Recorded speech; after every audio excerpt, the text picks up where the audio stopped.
Thanks a lot. Thanks a lot, Guy. Well, good afternoon. I have a lot to cover, and I'm really excited about doing it. But I think I'm going to have to lead into it this way. I have a screenshot of my website, and it's been up, like I said, for quite a while. And it's a collaborative effort. My wife, my brother, they've all thrown themselves into this wholeheartedly for quite a number of years because they feel very strongly about the topic. And the topic, you can kind of see here, the screen still that I have from the site, has to do with the occult nature of UFOs. And I tried to set the site up so that it would be a compendium of information for the people who, if they were surfing and they had a question about ufology, that they might be able to find some information that wouldn't be just purely secular or slanted towards one religious idea or another. And the way I thought it might work best then, and I think it's almost divine providence, was to come up with a word that seemed to have a double meaning. And that word is watcher. That's why the site's named the Watcher website. Number one, I was trying to draw in the ufologist who is an aficionado who understands that the abductee has been hearing these abductors tell them that their names are the Watchers. And very early on, I think in the 70s, that fact had come out. And that was intensely interesting to me. It was fascinating because I have a background in theology. I immediately recognized that that word was very integral to the cosmology and the theocracy of the early civilizations, not just the Semitic civilization, not just the Hebrew civilization. We're talking about the Greeks, we're talking about the Sumerians, we're talking about almost everything in the Middle East that you can think. They have an idea that there was an interaction between heavenly beings from a very, very distant part of antiquity, and that those heavenly beings had a very forceful role in events later on in history. The other side of this explanation for the name for the site is that as a Christian, we're told to watch for the second advent of the Messiah. Well, that's just a real basic tenet of Christianity, that the Messiah came already and he'll come again. And around this understanding that the Messiah comes again is a whole body of study, eschatology, the science of things that will be, that outline what world events will be taking place. Now, this Bible prophecy, this scripture prophecy, talks about a recapitulation, a repetition of what happened, especially in antediluvial times. The word that's used talks about the time before Noah. And there's a lot of speculation about what time that was. However, on my site, we talk about these things, and we have secular viewpoints, we have theological viewpoints that cover hundreds of years of research.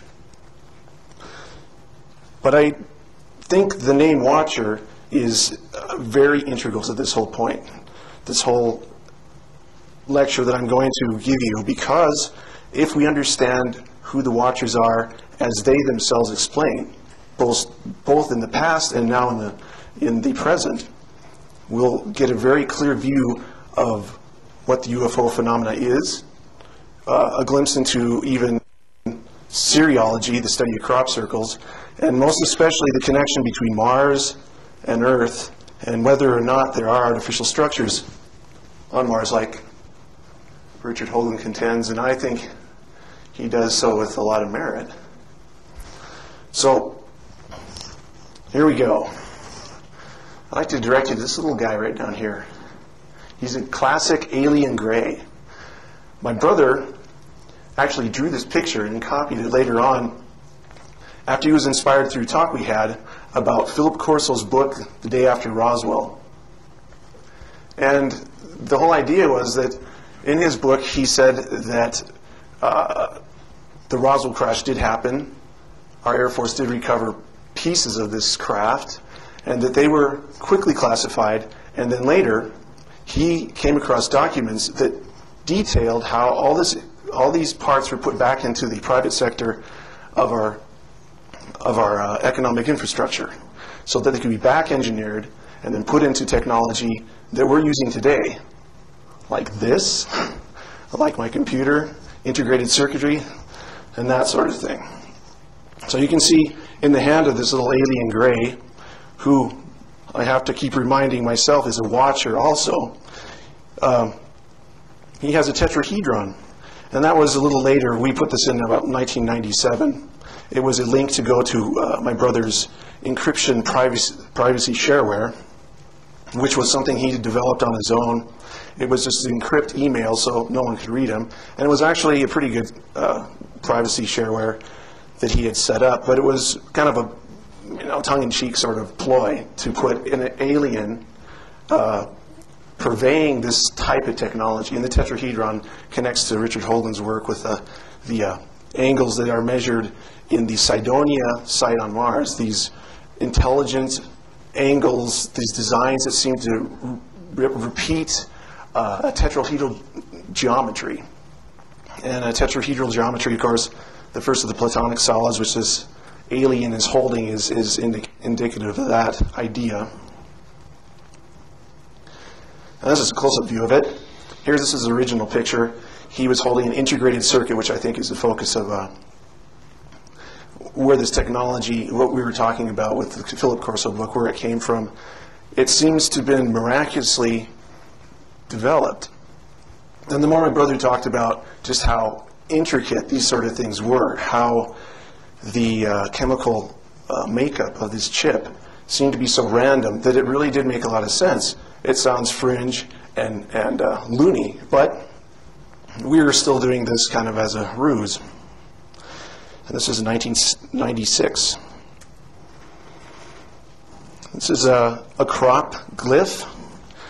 You can see calling them crop circles because it's clearly not a circular structure except for the thing that this alien's holding.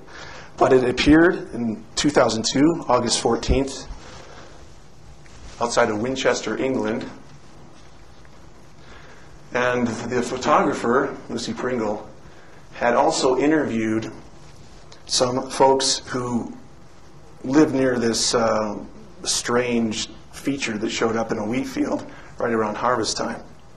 And they had witnessed lights swirling around and then zooming into the sky, and also strange pulsing noises that they assumed were a generator or maybe a helicopter. But this feature is huge. It's about 390 feet tall by 240 feet wide.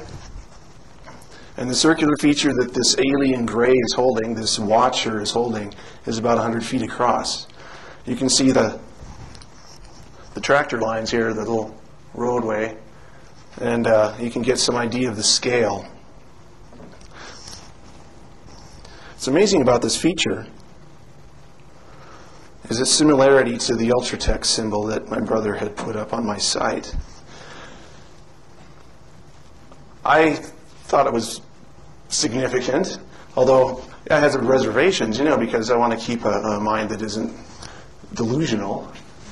And I decided that maybe I would put it aside and wait till some inspiration hit me if it actually did have some merit with my research. Although now I'm finding that it does, and it surely did. Here's some folks walking around in the disk, as you can see here. This thing, they're walking around and studying it. And it actually has some remarkable features. It was actually a readable code in the disk. It was called ASCII text. And that just stands for American Standard Code for Information Interchange. It was an American code developed in the late 60s. What happens with this code is it's a system of binary, 8 digits, zeros or ones, which make one symbol, and it's all correlated to a keyboard for a computer. So if you type A, it'll be 001110, something like that. It depends on what the letter is.